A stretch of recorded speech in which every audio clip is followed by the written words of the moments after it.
Oke, sudah bisa. Halo, selamat siang teman-teman. Yeay, sudah ada Mbak Ayu. Aku invite dulu.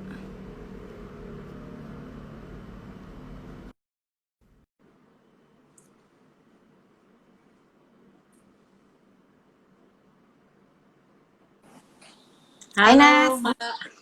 Biasa ya akhirnya mempertahankan sinyal. lika-liku online ya. Lika-liku online. Oke, Mbak, selamat sore hmm. teman-teman. Wah, ada Ibu Nunus juga, ada Claire. Tante Claire. Biasanya kalau ada Claire harus disapa, Tante Ayu. Nanti Claire tanya kok Tante Ana sama Tante Ayu nggak menyapa ya. Hari ini kita mau membahas tentang ini ya Mbak, pengenalan Ya, kepribadian karakter atau anak ya. karakter anak. Nas, aku gelap Nah, nggak Nas? enggak, bagus kok. Oke, soalnya aku di kamar. Iya, Oke. anak dengan alat tes DISC ya Mbak ya. Iya, itu sebagai alat bantu, tapi tidak Iya, harus. Kan DSC sendiri sebenarnya sebuah konsep kan Nas? benar. Mm-mm, mm-mm. Ya, aku pin dulu. Oke, nah Udah, nggak ada kalau yang puasa kan? Boleh minum kan? iya,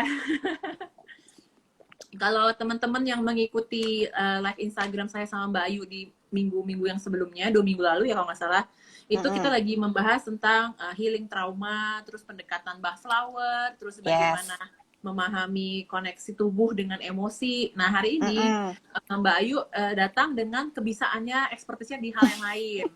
Nanti teman-teman juga dapat gambaran bahwa satu psikolog itu nggak hanya satu sebenarnya modalitasnya ya, Mm-mm, karena mm-mm, manusia mm-mm. demikian kompleks teman-teman.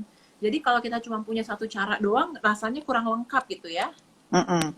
Tapi tergantung yang satu cara aja dia senang. Tapi kalau zaman sekarang biasanya butuh eklektik ya, butuh macam-macam. Mat- Nah, hari ini Mbak Ayu mau sharing tentang bahwa ada loh cara lain untuk kita mengetahui tentang karakter dan kepribadian anak lewat Mm-mm. alat tes DISC. Dan sebenarnya hari ini adalah prolog ya, perkenalan. Kalau nanti teman-teman Mm-mm. kayaknya iya nih kayak cocok banget, apalagi disclaimer-nya teman-teman pasti menyadari kalau di rumah punya anak, kakak adik itu beda perilakunya, bisa bagaikan langit dan bumi ya, 180 Mm-mm. derajat. Padahal ini anak saya juga gitu. Gimana dong memahaminya? Nah, karena anaknya beda banget, parentingnya kita bingung, terus supaya nggak saling pilih kasih gimana? Maka Mm-mm. pengenalan ini akan membantu karena nanti Mbak Ayu dengan timnya akan membuat sesi workshop ya Mbak ya. Mm-mm. Sesi Webinar. workshop, webinar, boleh diceritain dulu Mbak tentang workshopnya? Oke, webinarnya tanggal 3 dan 4 Juni Mm-mm. depan, minggu depan, Nanas, jam Iya. 10 sampai jam 11. Jadi tanggal Mm-mm. 3-nya jam 10 sampai jam 11, tanggal 4 juga jam 10 sampai Mm-mm. jam 11.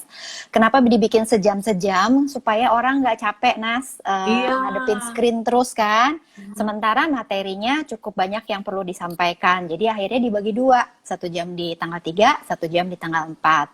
Di tanggal 3-nya kita akan membahas mengenal dulu karakter anak. Jadi kenal Mm-mm. dulu, lihat dulu observasi Mm-mm. hasil observasi perilaku anak. Baru di tanggal 4-nya kita membahas gimana menanganinya. Gitu. Oke. Jadi yang penting kan Komplit lah ya. iya, yang penting kan dulu mengenalinya dulu kan Nas. Jangan tiba-tiba gimana sih menghandle anak saya begini-begini gitu. Iya. Kenalin dulu anaknya kayak gimana. Kamu tentu lebih jago lah Nas kalau urusan itu. Iya, nanti aku pikir Hmm. ini penting sekali untuk orang tua tahu, apalagi makin lama waktu kita di rumah. Nanti juga Mm-mm. setelah ini aku akan share di Insta Stories aku info tentang webinarnya, karena pasti Mm-mm. membantu teman-teman. Karena ketika kita sudah di usia dewasa ya Mbak, Mm-mm. menghandle masalah tuh pilihannya dua. Kalau kita stres, kita beneran nggak tahu cara Mm-mm. menghandlenya, atau kita kelelahan. Nah, Mm-mm. parenting itu kan nggak ada sekolahnya. Jadi seringkali Oke. kita frustasi karena sebenarnya kita nggak Mm-mm. tahu. Nah, Mm-mm. kalau Mm-mm. mau mengurangi tingkat stres dan termasuk cara self care, biasanya Mm-mm. tuh membantu nih, dan kita tahu tipe temperamen anak. Makanya begitu Yes. udah tahu, oh lagi gini, kita juga Mm-mm. lebih santai. Kalau nggak Yes. kan kita kayak, aduh salah apa ya gue? Iya, Ini iya, kenapa ya bener Nas. gitu. Malah Bener. situasi di rumah makin nggak enak. Mm-mm. Kamu tentu kan juga ngalamin karena sebagai psikolog anak Mm-mm. ada misalnya kakak adik ya yang karakternya Iya. beda, nanganinnya beda kan Mm-mm. tentu anak juga ngalamin kan? Iya, aku sama adikku juga beda banget Oke. karakternya. Nggak usah sebagai psikolog anak ya Nas ya. Sebagai Mm-mm. anak juga ngalamin sendiri ya. Iya, Mm-mm. betul. Oke. Iya. Nah, karena Dan udah banyak yang berkumpul, mm-mm. Aku mau kita kasih ngobrol. note sedikit tadi Anas bilang apa ngurangin stres ya Nas ya. Iya. Ya, ini bisa menjadi salah satu tools untuk Mm-mm. mengurangi stres. Tapi aku nggak berani bikin apa klaim bahwa ini satu-satunya cara dan Oh iya, akan enggak. menjamin ya kan Nas. Aku bikin disclaimer Mm-mm. juga nih di awal gitu bahwa ini Mm-mm. bukan satu-satunya cara. Jadi orang tua juga mungkin perlu apa ya belajar juga Nas tadi kan banyak hal-hal lain Iya, juga yang perlu dipelajari gitu. Gitu oke. Nas disclaimernya gitu. Iya, sip. Kalau gitu kita Mm-mm. langsung bahas aja karena teman-teman yang berkumpul udah lumayan dan nanti Mm-mm. kalau teman-teman belum bisa mengikuti live-nya bisa langsung tersimpan di IGTV sekarang. Oke. Oke. Nah, dari Mbak Ayu sendiri, Mm-mm. kenapa sih Mbak penting kita mengenali karakter dan kepribadian anak? Oke, kenapa penting ya Nas ya? Iya. Dan Mbak Ayu Kenapa? ini, oh ya disclaimer-nya, Mbak Ayu ini Oh, juga psikolog di perusahaan di bank-bank mm-mm. di Jakarta. Sehingga kemampuan profiling mengenal karakter ini bukan cuma berguna buat membantu anak sekolah. Mbak Ayu ini adalah orang penting ya Waduh, untuk menentukan seseorang diterima apa enggak di perusahaan, dipecat atau enggak gitu. Karena Nas, kemampuan profiling. Nah, jangan gimana gitu Mbak? dong Kenapa Nas. penting nih? Iya deh, iya deh. Jadi gue kayak dukun gitu ya Nas ya. Orang ini cocok, orang ini Orang enggak. penting aja Mbak, orang penting. Oke. Atau dukun yang penting ya Nas. Iya. Oke, jadi gini teman-teman. Aku kebetulan, oke cerita dulu sambil perkenalan ya Nas ya. Iya. Mungkin ada beberapa teman yang udah kenal, aku ada beberapa yang belum. Sedikit Hmm. perkenalan. Backgroundku psikolog, aku sempat mengajar dulu ya Nas ya di Atma Jaya. Mm-mm. Dan salah Mm-mm. satu modalities yang aku miliki adalah as a certified DISC for DISC trainer. Jadi aku Mm-mm. mentraining orang-orang yang mau jadi kayak training for the trainers, orang-orang yang mau Heeh. belajar DISC. DISC itu apa? Itu adalah sebuah konsep mengenal kepribadian. Ya, jadi nanti apa kita sama-sama akan belajar melihat orang karakternya atau personality-nya D itu perilakunya yang kelihatan kayak apa. Yang disebut dengan karakter atau personality I itu observable behavior atau perilaku yang terlihatnya seperti apa. Jadi nggak harus melulu melalui tes gitu. Itu tes mungkin menjadi salah satu tools untuk alat bantu. Tapi dari hasil observasi juga bisa. Dan tadi Ana sempat cerita kalau aku di psikolog di perusahaan. Nah di perusahaan tuh aku ngeliat kan Nas, karena aku DISC trainer di perusahaan aku pakai untuk rekrutmen, untuk misalnya team building, untuk leadership, untuk coaching, ya itu bisa menjadi beberapa aplikasi dan aku berikan training aplikasi itu juga. Jangan lupa kita punya aplikasi untuk kehidupan sosial kan Nas, yang bisa kita pakai untuk couples. Ya kamu coba deh refleksi sama pasangan kamu, tipenya kayak apa, kepribadiannya kayak apa, cocoknya di mana, potensi konfliknya di mana, itu kan bisa dipakai juga. Termasuk ke anak-anak gitu. Jadi aplikasi DISC itu luas ininya apa penerapannya. Buat corporate, buat sosial juga bisa gitu. Bahkan seingat aku Nas, kan kamu lagi ini kan pranikah apa persiapan Iya, pranikah ya? Itu juga betul. bukannya masuk di dalam salah satu kurikulum gitu ya, Nas? Yang tahun lalu, aku kan ceritanya tahun lalu udah ikut, terus kurang satu karena Kamu kerjaan keluar kota, terus pandemi, tadinya kamu tinggal ngulang, remet tinggal dong ya nomor kamu. satu jadinya ngulang, tapi udah selesai Remedial. untungnya. Nah itu waktu itu dapat dari namanya dia psikolog juga Bu Anda Pahpahan yang ternyata psikolog konselor di UPH. Dia pakai itu, jadi aku sama pasangan aku jadi tahu, aku tahu sih, cuma pasangan aku jadi lebih tahu kita memang punya cara kepribadian yang berbeda, kekuatan kita berbeda, jadi cara kita mengelola emosi, mengelola masalah dan melihat masalah juga berbeda. Yes, yes. Nah, jadi ini nyangkut ke pertanyaan Anas tadi. Kenapa sih perlu tahu gitu, Nas? Nah, kalau sekarang untuk lebih gampangnya kan kita nggak usah deh misalnya perlu tahu dulu untuk anak-anak. Untuk diri sendiri aja yang kita aplikasikan. Kalau kita tahu pasangan kita kayak gini, terus kita kan manage-nya juga jadi lebih gampang. Iya, potensi konfliknya bisa betul.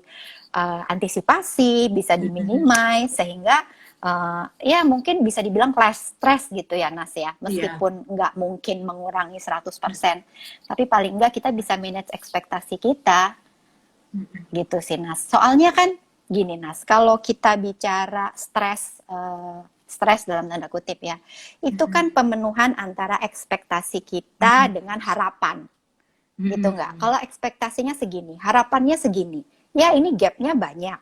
Ya mungkin stresnya akan menjadi lebih, kemungkinan stresnya menjadi lebih besar. Sehingga kalau kita pinter manage ekspektasi kita, harapannya jadi nggak tinggi-tinggi banget gitu Nas. Ya kalau harapannya tentu ya udah as it is lah ya, kalau harapan kan kenyataan kan reality. Jadi expect-nya juga nggak too much ya, ininya gapnya nggak terlalu besar. Itu yang jadi bikin konfliknya teratasi, stresnya berkurang, itulah. Kira-kira tujuannya gitu sih Nas. Iya. Dan Mm-mm. aku bisa nambahin Mm-mm. ketika kita berinteraksi sama anak, kan gini ya, anak itu kan bagian dari diri kita ya, katanya akan Oh meneruskan iya. nama keluarga, kebanggaan keluarga kan. Terus Uh, kita dari mungkin anaknya masih baru brojol gitu, kita udah punya ekspektasi ya, nanti tuh mm-mm. dia harus gini. Bahkan ada orang-orang yang kayak nanti anak saya SMA-nya di sini, anaknya baru masih bayi gitu ya.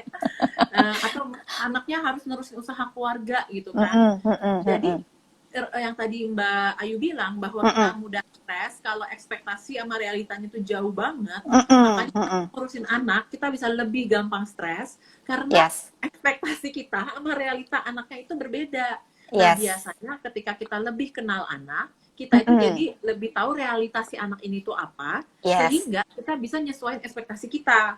Kalau Exactly yang Nas. orang Mm-mm. tua nggak kebayang, justru, oh saya ekspektasinya, oh anak saya harus jadi dokter, gimana nggak mau tahu gimana caranya anak saya yang sukanya cuma ngelukis ini jadi dokter, kan salah jadinya. Dan itu bikin problem dalam kesehatan mental, nanti mesti Yes. ketemu saya, mesti ketemu Mbak Ayu, karena Uh, ekspektasi orang tuanya ini nggak mau diturunin. Di yes. zaman now, dengan kita udah pakai handphone canggih nih teman-teman, kita aja begitu handphonenya ganti nih dari Samsung ke iPhone ke Oppo, ya kita Mm-mm. sesuaiin.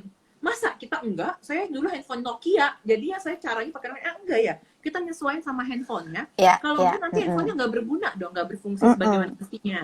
Nah, masa sih sama anak kita nggak mau nyesuaiin? Apalagi kalau kita percaya anaknya ini, tiap anak tuh lahir sudah dengan potensinya ya Mbak ya. Yes, benar, benar Nas. Uh, Oke, kamu terusin dulu, nanti aku nambahin. Oh iya, jadi tugas kita sebagai orang tua, Mm-mm. psikolog, guru, lingkungan sekitar anak itu hanya Mm-mm. bantu kenalin dia potensinya apa, dia lebih Mm-mm. bagusnya tuh dibantu dengan cara apa. Karena kita percaya mereka semua akan sampai garis finish. Cuman caranya gimana? Itu yang kita perlu belajar lewat tahu tipe kepribadian yang Mbak Ayu dengan timnya akan membawakan dalam sesi webinar Mm-mm. tanggal 3 Juni. Yes. Ya. Ada dua hal yang mau aku note dari obrolan kita barusan, Nas. Ya, pertama, tadi aku sempat disclaimer bahwa DISC bukan satu-satunya kan untuk mengenal seseorang atau mengenal anak. Jangan lupa juga tadi aku keinget karena Anas bilang gini, anakku harus jadi dokter gitu. Padahal dia hobinya lukis-lukis gitu, Nas ya. Ini beda lagi nih pandangannya, bukan pandangan, beda lagi teorinya gitu. Karena kalau tadi kita hari ini bicara soal kepribadian atau karakter, yang Anas mention tadi bicara soal bakat atau kecerdasan kan Nas, inget nggak multiple intelligence-nya Gartner ya. Jadi ada anak-anak yang memang mungkin cerdas secara logika sehingga kalau mau jadi dokter juga kayaknya cepat-cepat aja gitu. Sementara mungkin ada anak-anak lain yang kalau jadi dokter harus lewat beberapa tahun ya kan, usaha banget gitu. Bukannya nggak bisa sih, tiap anak pasti punya talenta, punya ya painful aja. Jadi pendekatannya selain melihat karakter juga melihat bakat atau kecerdasan yang dimiliki anak gitu. Itu juga bisa menjadi apa ya, tools kita ya Nas ya, buat jadi peluru kita untuk sebagai orang tua, membekali kita untuk pola asuh ke anak-anak. Itu bisa juga ya. Itu note yang pertama. Note yang kedua, Anas juga tahu lah, tiap anak memang punya bakat, punya nature-nya seperti itu. Jangan lupa Tuhan juga kasih kita talenta untuk berkembang. Tuhan kasih kita orang tua, kasih kita pendidikan, artinya ada faktor nurture karena yang di situ yang apa ya yang berpengaruh juga gitu. Artinya bukan kemudian begitu brojol punya bakat karakter D misalnya terus for the rest of his life dia akan jadi D, enggak juga gitu kan. Jadi ada faktor lingkungan, pengalaman, nah itunya juga perlu dikonsider sih. Itu ini biar teman-teman apa ya pemahamannya sama gitu kan Nas. Iya. Oke. Nah, Gitu. di hari ini Mbak akan sharing sedikit nggak DISC itu meliputi apa sih singkatannya ini? Oh iya ya, dari tadi kita mention DISC, orang-orang mungkin ada sebagian yang roaming bukan ya Nas ya. laser disc ya teman-teman. Zaman dulu masih ada laser disc. Bukan juga diskon ya Nas. Iya, bukan. Bukan typo ini. Dis itu kalau di yang umum, yang apa ya, yang istilah yang beredar di masyarakat umum itu dari koleris, sanguin, plekmatis, melankolis. Nas itu dulu dari bapak kedokteran kan Hippocrates. Itu yang memproklamirkan atau mengklaim pertama untuk menggolongkan dalam tanda kutip karakter-karakter orang. Kemudian dalam perkembangannya sains berkembang, kemudian adalah seorang tokoh yang kemudian menyebut itu as a DISC atau DISC. D itu stands for dominance, ya dari katanya aja dominance nih ya. Mungkin teman-teman sambil menintrospeksi diri sendiri dulu ya, nggak usah ke anak-anak dulu ya Nas ya, biar kenal dulu, biar lebih gampang kan kalau ke diri sendiri. Dominance itu sesuai katanya, jadi senangnya mendominasi, memimpin orang, nggak sabaran, pokoknya yang kayak karakternya kuat banget gitu. Biasanya orang-orang seperti ini atau anak-anak seperti ini makan serba cepat, ngomong serba cepat gitu. Pokoknya dia senang segala sesuatu yang aktif, olahraga juga yang sifatnya aktif, gitu yang sifatnya ke fisik. Ya. D. Gitu. Yang kedua, I stands for influence. Ya, ini kalau di Hippocrates tadi buat sanguin, di si D tadi kalau Hippocrates bilangnya koleris. Jadi ini sanguin, nah si orang-orang influence sesuai namanya juga I kan, influence. Mereka anak-anak yang kayaknya tuh dengan karismanya tuh bisa gitu mempengaruhi orang lain. Ya entah dengan cara bicaranya, entah dengan gesturnya. Jadi biasanya orang influence tuh badannya sambil gerak kalau ngomong. Sambil tangannya juga, ini sayangnya gue muka doang kelihatannya ya Nas ya, tapi kalau di Mbak Ayu tuh kehidupan sangat menarik teman-teman kalau pas lagi ngajar dulu di kampus, di Atma dulu ngajarnya selalu dengan gerakan tubuh yang senang banget diajar Mbak Ayu. Terima kasih ya Nas, mudah-mudahan masih ingat pelajaran, jangan sampai kontennya malah nggak ingat ya Nas. Karena ngelihat biasanya sih nggak ingat Mbak.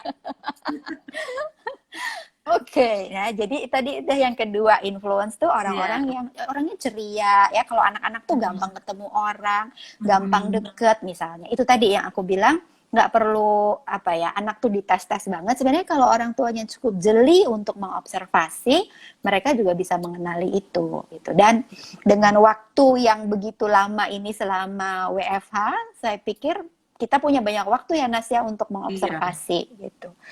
Karakter yang ketiga dan keempat itu yang sebaliknya dari dominance dan influence. Jadi mereka karakteristik yang lebih tenang, kalem, lebih senang di belakang layar, lebih sering mendengarkan atau mengobservasi daripada ngomong gitu. Jadi lebih yang anak-anak yang sweet boy kalau orang tua mungkin ngelihatnya, karena nggak gerasak gerusuk gitu. Sifatnya lebih ketenang tadi, cool, lebih nurut.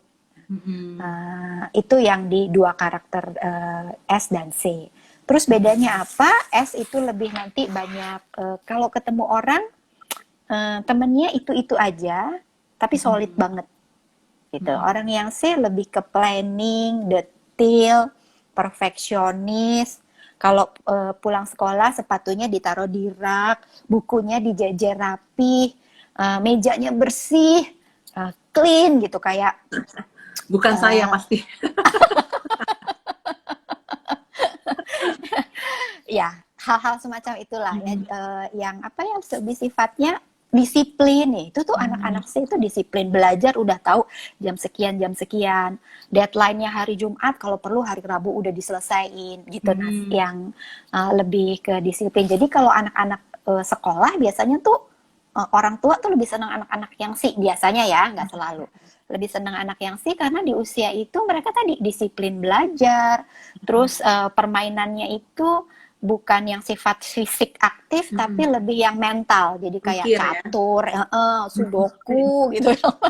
Nah, Ya, dari hasil observasi cara cara bicara, permainan yang dipilih itu juga sebenarnya kita bisa menentukan gitu. Nah, benar. anak ini, nah, Anas juga ngalamin lah ya di tempat praktek, Iya, pasti kan ada yang begitu kan, Nas, iya. anak-anaknya.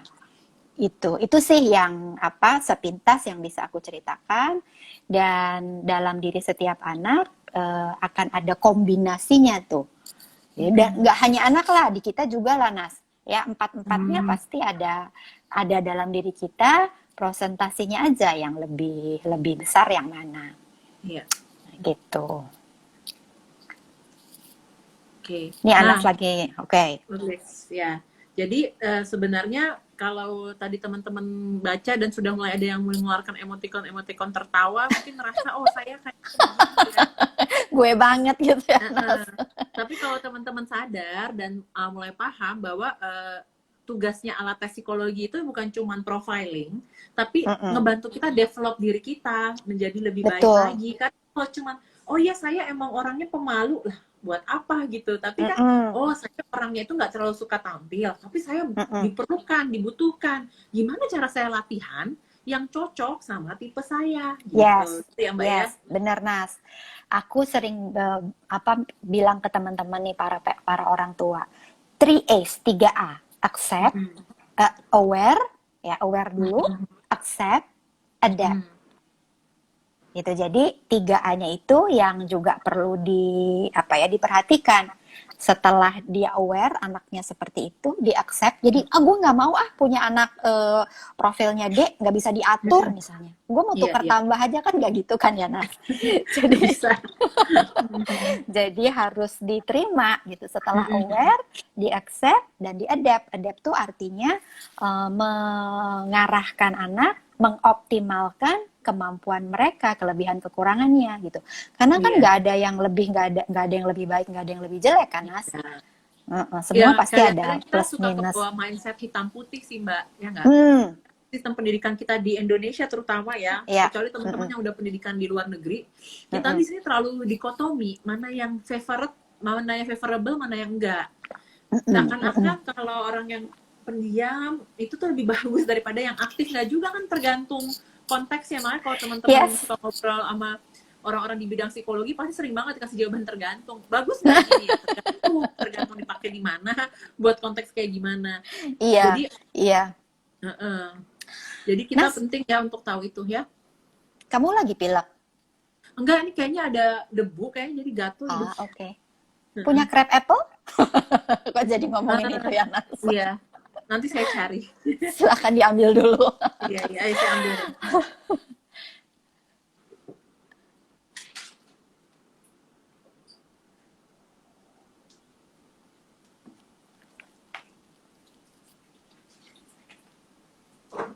Oke, sudah. Ya. Nih Mbak, mungkin hal menarik yang nanti akan dibahas lebih lanjut waktu di sesi. Tapi suka banget nih orang tua nanya gini, Mbak, anak itu sifatnya itu gabungan dari dua orang tuanya atau salah satu orang tuanya? Kalau dari DS-nya gimana tuh, Mbak? Bisa kedetek nggak? Seperti jawaban kamu, Nas, tergantung.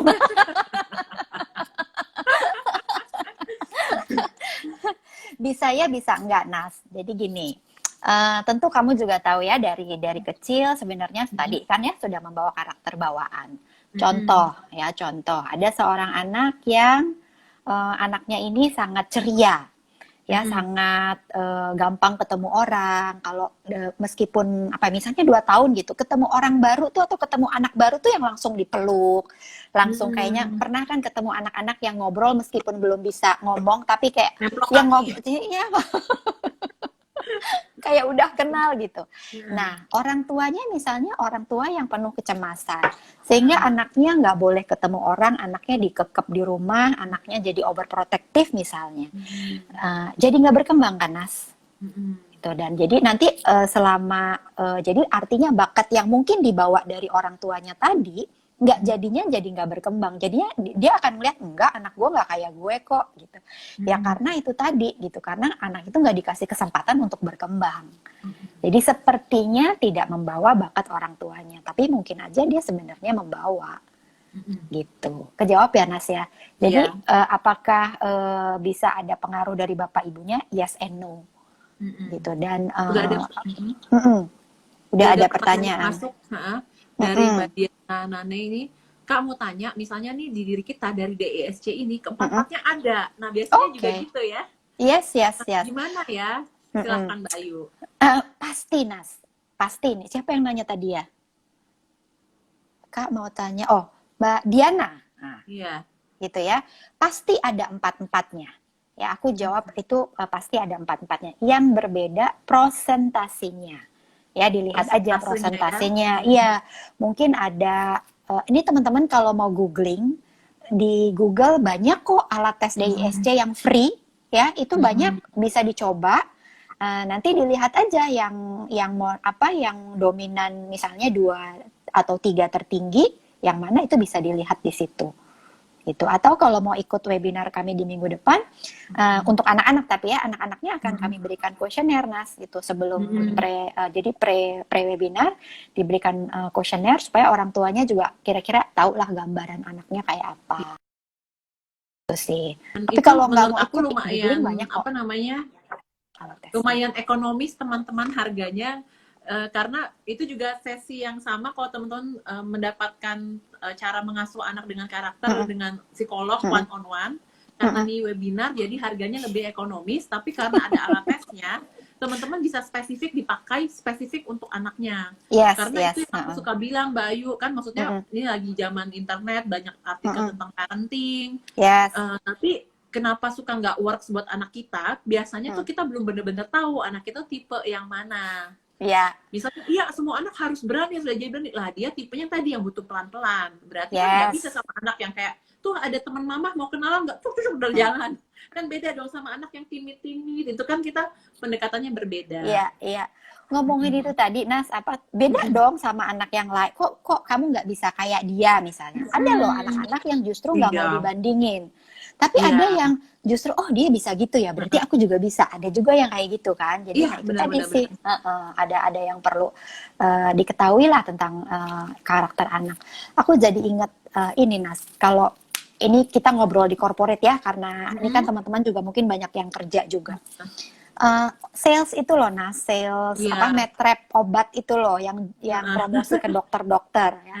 Ada dokter misalnya, kalau dokternya itu profilnya influence, dia si metrep akan ngomong gini, dokter ini udah pakai loh obat gue ini, dokter ini udah meresepkan loh.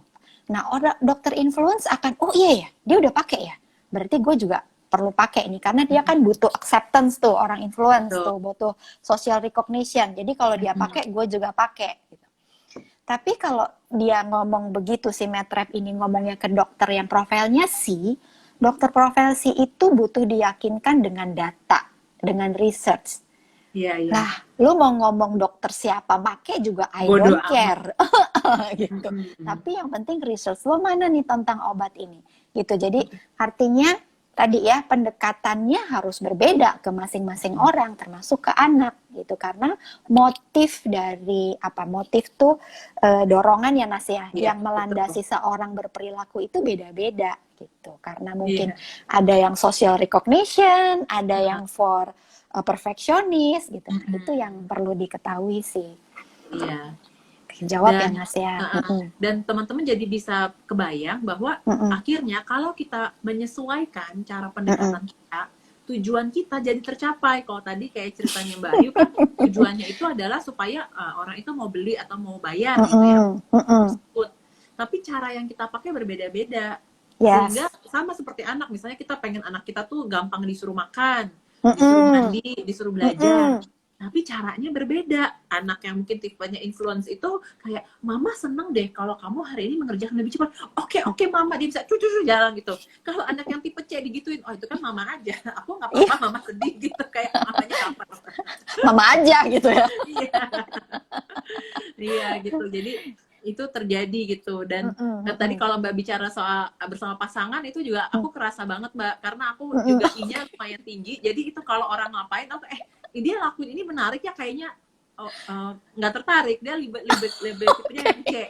Kalau ada evidence-nya ini berhasil baru dia mau lakuin. Yes, gitu. Ya termasuk juga ke anak-anak tadi kan. Iya. Jangan pegang pisau, nanti bisa kepotong gitu. Tapi kalau nggak ada bukti, anak-anak itu nggak akan nggak peduli gitu. Ya memang bukti bukan dalam arti orang itu harus dipotong ya Mas ya. Misalnya seperti itu. Ada lagi pertanyaan lain? Ada pertanyaan, ada respon, dan pertama respon dari Mbak Lia Nael. Iya Mbak, kadang-kadang orang tua tuh yang takut sendiri pas lihat hasil psikotes anak, terus tanpa sadar melabel anak. Nah ini gimana Mbak? Ada tips dan trik nggak menghadapi hasil tes anak? Nah, ini penting banget ya Nas ya. Termasuk juga mungkin tugas kita sebagai psikolog, ini juga remind kita sih ya Nas ya, untuk tidak sangat mudah mendiagnosa sehingga memberi label gitu. Mungkin kalau di kita berdua atau di kolega, kita bisa menggunakan labeling untuk menyamakan persepsi, karena kan itu generalisir jadinya. Tapi memang aku sangat berhati-hati untuk memberikan diagnosa ke klien gitu, karena khawatir hal semacam ini gitu, karena akhirnya label, terus akhirnya jadi susah gitu. Ya intinya sih sebenarnya gini, apa nih tadi pertanyaan terus tanpa sadar melabel anaknya. Ya, keep in mind juga bahwa anak itu berubah dan berkembang. Ya, Tuhan kasih talenta loh untuk kita berkembang. Tuhan kasih talenta juga untuk orang tuanya mengembangkan anaknya. Jadi ya keep going untuk belajar dan belajar untuk melihat berbagai macam perspektif tadi kan Nas. Betul. Gini, kita tahu bukan untuk melabel, tapi untuk kira-kira mengukur ekspektasi pertama, kedua untuk mencari cara yang pas untuk si anak ini. Kayak Anas tadi bilang kan, kalau anaknya profilnya C, ya nggak bisa tuh di orang lain bisa begini kok, nggak bisa dibanding-bandingin gitu. Itu aja sih. Jadi artinya orang tua juga tetap perlu ingat ya. Jadi yang diingat bukan hanya labelnya nih Nas gitu. Yang diingat juga tadi bahwa Tuhan tuh kasih kita talenta untuk berkembang. Itu sih. Anas ada tambahan nggak? Ada tambahan tapi dijawab dulu pertanyaan satu lagi karena terkait. Ada jarak waktu hasil DSC-nya nggak dari setiap orang? Setiap anak. Ada jarak waktu atau dia bisa berubah dalam berapa waktu? Yes. Ya, aku tuh soalnya monitornya aku layarnya putih jadi kayak nggak kelihatan gitu pertanyaannya. Jarak waktu setiap orang itu berubah nggak? Iya, bisa banget ya Nas ya, kalau kita ingat teorinya bahwa perilaku atau karakter itu adalah kombinasi nature and nurture, tentu mungkin saja berubah. Itu berubahnya berapa lama sangat bervariasi kan? Ya, tergantung ya Nas ya. Seneng gue jawaban lo. Aku bisa jelasin, aku bisa jelasin. Itu sih, jadi kalau dibilang bisa berubah ya bisa banget gitu, ada faktor nurture di situ kan. Iya. Gitu Nas. Jadi kalau buat anak-anak perubahan itu anak-anak kan tadi nature and nurture seperti yang Mbak Ayu bilang. Jadi anak-anak itu sangat sensitif sama bagaimana penerimaan lingkungan, bagaimana kondisi lingkungan. Misalnya dia pindah negara nih, waktu umur TK dia di Inggris, tiba-tiba dia pindah ke Jakarta. Nah, itu jadi ada perubahan kepribadian. Maksudnya ada perubahan tipe temperamen karena lingkungannya berubah, ekspektasinya berubah, logikanya tuh gitu. Jadi bukannya dia berubah orang, enggak, tapi karena lingkungannya berubah dan otak anak itu masih sangat sensitif terhadap perubahan, jadi dia nyesuaiin lagi. Nah, itu baru dari lingkungan. Secara biologisnya, otak anak kan berkembang. Nanti begitu dia dari masa TK ke SD berbeda. Jadi jangan kaget kalau nanti anak kita yang di TK laporannya apa dari gurunya, begitu masuk SD laporan gurunya berbeda. Nanti pas dia SMP masuk puber, terus nanti dia SMA, terus nanti kuliah, itu kurang lebih bisa diprediksi ada 5 kali lah ada perubahan-perubahan. Tapi segimana perubahannya itu tadi tergantung lagi ke lingkungan, tergantung lagi ke suasana di rumah, terus juga itu baru yang kita udah bisa keprediksi. Tiba-tiba live event, salah satu orang tua meninggal, atau kakek nenek yang sangat dekat Mm-mm. sama dia meninggal, itu ngaruh lagi ke prosesnya anak. Makanya sedemikian Betul. kompleks sih untuk Iya, memahami anak, sehingga iya. juga profesional seperti saya dan Mbak Ayu itu sangat senang kalau bisa membantu, Mm-mm. karena you don't have to suffer alone, jangan bingung sendirian, jangan stres sendirian untuk menghadapi kondisi anak. Iya, dan jangan juga ini kali ya Nas ya, berharap apa jadi orang tua sempurna. Ya Iya. berharap sih boleh aja ya. Iya, ya you have to be realistic kan kalau nggak mau stres-stres banget. Jadi don't be too hard to yourself juga gitu Iya. untuk menjadi parents. Kan harus self care juga gitu. Jangan kemudian merhatiin anak sedemikiannya sampai lupa akhirnya memperhatikan dirinya sendiri kan. Iya. Makanya pendekatan sekarang itu good enough parent is enough. Good enough mother is already enough gitu. Nah, ada 2 pertanyaan nih, Mbak. Yang pertama, Oke. ada yang minimal untuk ikut tes dis. Terus dari Reina, ini kayak Reina anak psikologi juga. Kak, aku kan dikasih tahu dosenku masa berlakunya 6 bulan. Gimana? Oke. Pertanyaan pertama dulu ya, usia anak minimal untuk ikut tes. Kalau anaknya self assessment itu bisa, misalnya waktu SMA tuh umur berapa ya? 16 gitu ya, 16, 17 itu self assessment mereka udah bisa mulai mengisi sendiri. Kalau by teori kan itu otak kita optimal banget sampai 16, terus begitu 16 udah mulai melambat gitu. Artinya udah mulai terbentuk banget ya si 16 ini. Jadi 16 udah bisa melakukan self assessment. Terus gimana dengan anak-anak yang di bawah itu? Orang tuanya yang melakukan itu. Jadi tentu saja memang ada faktor bias ya Nas ya. Iya. Kalau orang tua dan semualah anak mengisi sendiri self assessment juga akan ada faktor bias kan. Itu sih yang bisa aku bantu ya. Jadi minimal ikut tadi umur 16-an. Kalau di orang tuanya yang ngisi, yang webinar aku minggu depan orang tuanya yang ngisi. Gitu. Karena ya aku persepsinya anak-anak masih di umur di bawah 16 sih. Gitu. Dan lalu, jadi men-challenge kita sebagai orang tua untuk mengamati dulu anaknya. Yes. Gitu. Perlu supaya lebih lebih objektif, kita videoin anaknya. Bener nggak sih dia tuh anaknya pemalu, atau bener nggak sih dia anaknya terlalu aktif? Kita videoin. Coba kita lihat dalam 3 menit perilakunya gimana ya. Dalam 5 menit gimana ya. Gitu. Jadi Nas, bener. itu bisa membantu kasih data kalau kita ngerasa, aduh kayaknya saya terlalu subjektif nih, soalnya menurut saya anak saya paling perfect sedunia, atau anak saya paling bodoh sedunia. Gitu. Karena kan itu kan balik lagi ke persepsi kan Nas ya. Iya, bagaimana orang tua mempersepsikan anak. Kita seorang dewasa mempersepsikan diri kita sendiri aja bisa bias, apalagi mempersepsikan anak kita kan. Jadi makanya Anas benar tadi harus observasi dulu beberapa lama. Jadi nggak bisa juga misalnya 1 menit 2 menit, apalagi by chat. Ada tuh klien-klien aku yang misalnya by chat anak saya begini-begini. Ya terus gue nggak lihat, gue nggak kenalan sama anaknya. Kita kan bukan ahli nujum ya Nas ya. Iya. Bukan dukun. Iya. Oke, ini tadi ada pertanyaan yang anak psikologi Nas tadi apa yang 6 bulan ya? Iya, benar Mbak, 6 bulan.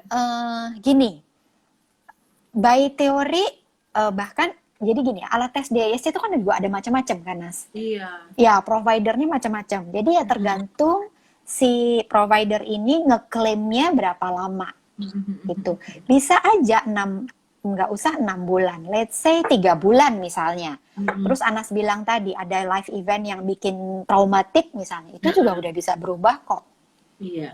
Gitu. Jadi be flexible dan jangan terlalu mengotak-ngotakkan ya. Again tadi ada 4 dan kita semuanya punya kok. Gitu. Hanya tadi soal presentasinya aja. Iya. Gitu sih Nas. Buat klien-klien aku yang orang-orang awam, maksudnya yang sama sekali gak ada background psikologi, aku suka pakai 2 analogi nih Mbak soal alat tes. Yang pertama adalah alat tes itu tuh mirip kayak hasil USG. Jadi yang tadi Mbak bilang, kita nggak ngejudge, tapi itu kasih kita koridor framework. Kurang lebihnya di bulan Mei ini anak Bapak Ibu tuh begini USG. Nah nanti kalau kita lihat 3 bulan lagi, 6 bulan lagi, mungkin berbeda hasilnya. Atau yang lebih kekinian, alat tes itu kayak selfie hari ini sama 3 bulan 6 bulan lagi kita lebih kurus atau lebih gemuk, jerawatan atau enggak, kepanasan atau enggak, hasilnya beda. Tapi at least kita jadi tahu, oh di momen bulan Mei tanggal 28 ini anak ini tuh profilnya seperti ini. Jadi kita butuh, walaupun pasti kalau bicara tentang manusia mau bener-bener objektif tuh nggak mungkin ya Mbak ya. Yes, Tapi kan benar. kita harus berangkat dari data. Masa kayak rasa-rasanya gitu kan susah ya. Jadi paling nggak dari data yang paling susah objektif adalah yang kita lihat dulu sekarang. Lalu kita observasi dan sekalian informasi buat teman-teman kalau di psikologi klinis itu kita ada 4 pilar buat melakukan assessment atau diagnosa. Jadi selain observasi anak, dan saya yakin observasi ini juga sangat perlu dikembangkan oleh orang tua ya Mbak ya. Karena ini banget. karena aku sangat berterima kasih sekali orang tua yang udah lihat anaknya di rumah. Kok anak saya sering takutnya nggak biasa ya dibanding anak lain. Atau dibandingin kakaknya atau dibandingin adiknya, ini kok lebih ya, lebih ekstrim ya. Lebih ekstrim ke atas, lebih ekstrim ke bawah. Kayaknya saya perlu second opinion nih ngobrol sama psikolog. Nah ini tuh muncul karena orang tua di rumah sudah sering observasi anaknya. Itu Benar. satu. Terus wawancara, jadi mungkin nanti Mbak Ibu juga akan wawancara orang tuanya. Gimana sih Pak, Ibu maksudnya ngisi kuesioner ini? Terus kita ngelakuin alat tes formal, DISC salah satu alat tes yang sudah diformalkan ya Mbak ya, sudah baku. Atau kalau lagi ketemu sebelum pandemi, kalau ketemu di klinik, ada tes-tes informal, atau kita liatin anaknya main, kalau lagi masa kayak gini. Nah, dari 4 data ini kita gabungin. Baru di situ kita mulai muncul hipotesa dugaan, dan biasanya butuh beberapa kali untuk sampai kita bikin diagnosa. Iya, betul. Mbak Ayu bilang kalau sesi yang nanti webinar tuh yang penting tuh kenal dulu. Yang penting tuh tahu kira-kira nih arah-arah observasi anaknya gimana, dan bagusnya diarahkannya seperti apa caranya. Dan juga gini Nas, kan tadi kalau mungkin orang tua bingung kok hasil USG saya sekarang begini, 3 bulan lagi begini, nanti 6 bulan lagi begini. Bukan berarti karakter atau kepribadian anak kita itu berubah gitu. Bukan dalam arti itu. Memang berubah, tapi juga nggak signifikan mungkin ya. Kalau yang tadinya nggak ekstrim, iya. Kalau yang tadinya diem banget, nggak kemudian 3 bulan terus tiba-tiba jadi jelalatan gitu ya, nggak gitu juga gitu ya. Mungkin ada karakter lain yang kemudian misalnya selain pendiam, misalnya sekarang ada lagi oh dia sekarang udah bisa mendengarkan orang lain. Sekarang udah bisa kontak sama orang lain, tapi memang butuh proses. Nggak bisa langsung deket sama orang lain, misalnya seperti itu. Jadi berubahnya itu juga kayak gradually, ya. Nggak kemudian tiba-tiba berubah, apa tadi bahasa kamu Nas? Kalau bahasa gue signifikan, dramatically ya. Nggak kemudian sangat berubah sehingga orang tua pola asuhnya harus berubah banget ya, nggak gitu juga sih gitu. Jadi dan lebih ada ke pelan-pelan. ini sih, kita pengen bantu anak tuh Mbak lebih ke how to manage-nya ya. Misalnya mungkin biar teman-teman lebih kebayang, misalnya aku ada klien anaknya itu punya kecemasan tinggi usia 9 tahun. Jadi dengan dibantu lewat proses konseling, terus kita kreatif art kayak gitu, bukannya dia jadi berani banget, bukan, tapi dia lebih tahu cara manage kecemasannya. Terus kalau dia gagal di sekolah, dia lebih gini, I'm okay Tante Anas, bisa gitu. Tadinya kan cry gitu kan, sekarang kayak I'm okay Tante Anas, kayak I know it's sad but it's okay. Jadi nyampainya tuh netral begitu yang kita senang sih. Terus jadinya karena ininya lebih tenang, karena nggak terlalu stres. Itu tadi yang Mbak Ayu bilang, kemampuan dia yang lain, oh ternyata dia ini sensitif dan kecemasan tinggi tapi imajinatif. Oh aku bilang, kenapa nggak ngembangin bikin novel, bikin science fiction, aku suka banget Harry Potter gitu. Jadi itu tadi, jadi ketemu hal-hal lain yang menjadi bakatnya dia, jadi strengthnya dia, sehingga jadi dia nggak fokus ke aku kok anak yang pencemas. Nanti orang tuanya juga kan, anak saya kok pencemas banget. Itu kan makin kita fokus sama yang negatif, anak kita makin merasa, orang tua juga jadi makin stres ya ngurusin anaknya. Jadi istilahnya self fulfilling prophecy ya. Jadi terjadilah keyakinan dan imanmu menurut gitu. kehendakmu. Tapi begitu kita ya kayaknya anak ini itu emang imajinasinya tinggi, bisa menjadi cemas, tapi bisa juga menjadi buku. Kenapa nggak, why not kita arahin buat dia ikut, kemarin tuh saya saranin summer camp ikut nulis, kelas nulis. Dia happy banget gitu. Oke. Ya itu juga again berkaitan dengan si multiple intelligence-nya Gardner tuh Nas. Iya. Ya tadi mungkin anak itu kemampuan verbalnya bagus. Nih Anas juga kemampuan verbalnya bagus. Kalau aku lihat di caption kamu Instagram itu ini Anas kemampuan verbalnya bagus. Jadi artinya tadi ya mengarahkan anak juga bukan hanya melihat dari karakter, tapi juga lihat dari bakat, kecerdasannya itu juga penting gitu Nas. Jadi memang perlu ketajaman orang tua dan belajar terus gitu.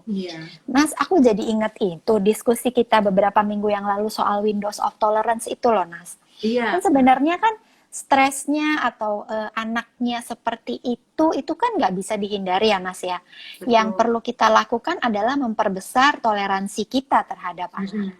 Nah, dengan kita belajar, mengobservasi, menerima anak, itu juga menjadi salah satu tools untuk memperbesar windows of tolerance. Gitu, dengan jendela toleransi kita yang semakin besar, ya stres tadi menjadi semakin berkurang kan. Dan Iya. kalau stresnya berkurang, bakat-bakat yang lain jadi lebih optimal keluarnya.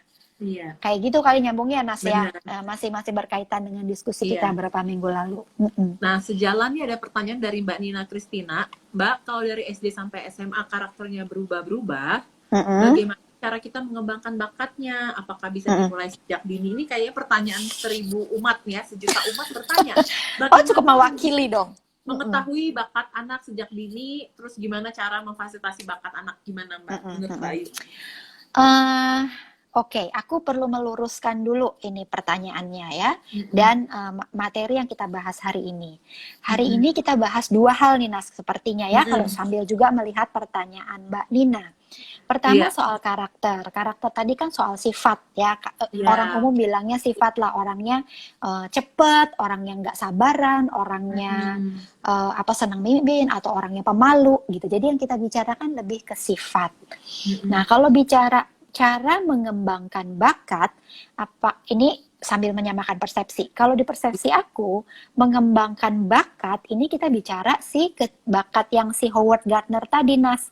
Bakatnya melukis, bakatnya main musik, bakatnya ke alam misalnya, jadi dokter hewan misalnya, atau bakatnya verbal kayak Anas mungkin. Jadi itu dua hal yang berbeda. Kalau tadi kan bicara sifat ya DISC, yang ini bicara soal kecerdasan. Teorinya beda, tokoh teorinya beda ya Nas ya. Iya. Mungkin ini sih Mbak, kalau buat teman-teman itu kayaknya tuh jadi satu, mengetahui sifat sama bakat.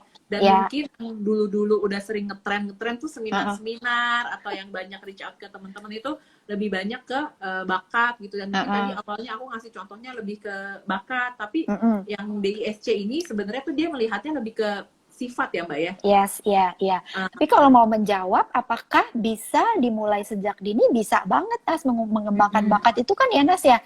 Justru harus dieksplor dari awal kan. Ini kemampuannya dia di mana. Sekali lagi, ketajaman observasi orang tua penting banget. Jadi kalau memungkinkan ya, untuk mengobservasi atau mengeksplor anak dengan berbagai macam. Teman-teman, Nas mungkin perlu dikasih pin multiple intelligence-nya Howard Gardner, biar teman-teman bisa googling, belajar dari situ, lihat bakat-bakat di situ. Nah, dari situ nanti bisa kelihatan bakat anak ini sebenarnya ininya kemana, arahnya kemana. Dan kalau mau dikembangkan yang sesuai dengan bakatnya, monggo. Kalau mau dieksplor ke berbagai aspek bakat kecerdasan sesuai Howard Gardner itu juga silahkan. Gitu. Itu sih, aku sih ini sambil promo berarti nih Nas. Di kantor ada juga namanya fingerprint test ya, alat untuk scan sidik jari, itu kelihatan nanti bakat anak yang dari dari brojolnya nih kalau bahasanya Anas, bakat anak sejak lahirnya apa tuh kelihatan. Jadi belum terpengaruh oleh lingkungan, belum terpengaruh oleh sekolah, itu bisa kelihatan. Tapi kalaupun nggak mau pakai itu, please do searching ya di Google, banyak kuesioner free untuk mengidentifikasi bakat anak. Gitu, Nas. Oke. Nah, kalau buat aku dari pengalaman aku praktek, sebenarnya minat bakat ini tuh belakangan. Tapi lebih penting lagi tuh tahu sifatnya dulu, karena sifat tuh kayak tanah. Bagusnya dia jadi pohon kelapa, cara kita ngomong sama anak itu, biasanya orang tua tuh cukup peka Mbak. Misalnya mereka bilang gini, saya lihat anak saya tuh jago piano, tapi kenapa sih disuruh main piano tuh susah banget. Nah, makanya kenapa tes DISC di sini itu penting, supaya kita jadi tahu sifat anak ini tuh gimana. Jadi caranya tadi kita ngomong, kita sesuaiin. Ada anak-anak kayak aku pribadi, aku tuh nggak terinspirasi kalau cuma disuruh doang ikut les piano. Tapi waktu aku pernah nonton orang tampil di panggung main piano, aku jadi ketemu tujuan kenapa aku harus belajar piano gitu.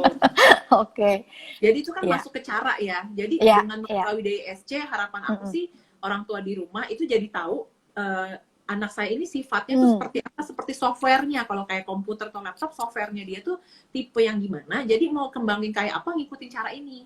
Dan biasanya kalau DISC ini, walaupun tadi ada perubahan-perubahannya, ini cukup menetap ya sampai dewasa, sampai remaja. Ya, jadi relatively lah ya Nas ya. Jadi cara remaja itu kadang orang suka nganggep sama gitu, oh remaja mah masanya rebel. Enggak juga, ada remaja yang enggak rebel. Jadi kalau kita lebih tahu DISC-nya anak kita, begitu dia masuk usia lebih gede atau dia remaja, kita jadi tahu tuh kalau kata-katanya orang-orang marketing, sales atau di kantor tuh needs-nya dia tuh apa, motifnya dia tuh apa, dan itu kita bisa mengiming-iming gitu. Oh, kalau kamu maunya gini, sebaiknya ngambilnya ini Kak atau D gitu. Jadi kalau kamu sukanya begini, sebaiknya carinya yang ini gitu. Jadi kita nih jadi orang tua yang lebih kreatif gitu sih Mbak, menurut aku. Iya, tadi memang nggak ada yang sempurna ya Nas ya. Dan ya tadi ekspektasi sih terpenting, manage ekspektasi sih. Thank you inputnya Nas. Iya. Tambahannya. Oke. Ini kita tinggal 3 menit terakhir Mbak. Ada kesimpulan atau promo lagi juga boleh, nanti aku share di Instagram juga tentang pengenalan karakter dan kepribadian anak dengan alat tes DISC ini sebenarnya apa sih yang Mbak mau highlight?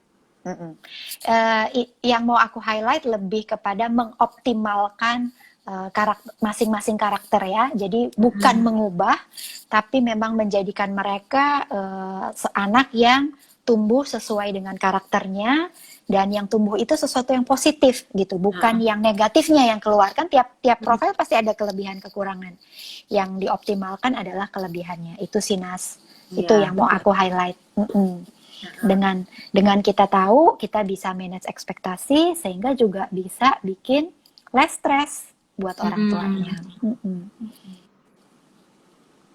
Dan less stress. Ya, penting banget sih untuk less stress ini, karena kalau saya sama Mbak Ayu sih yakin ya, kita pasti tipe psikolog yang kepengennya tuh bisa bantuin orang tua.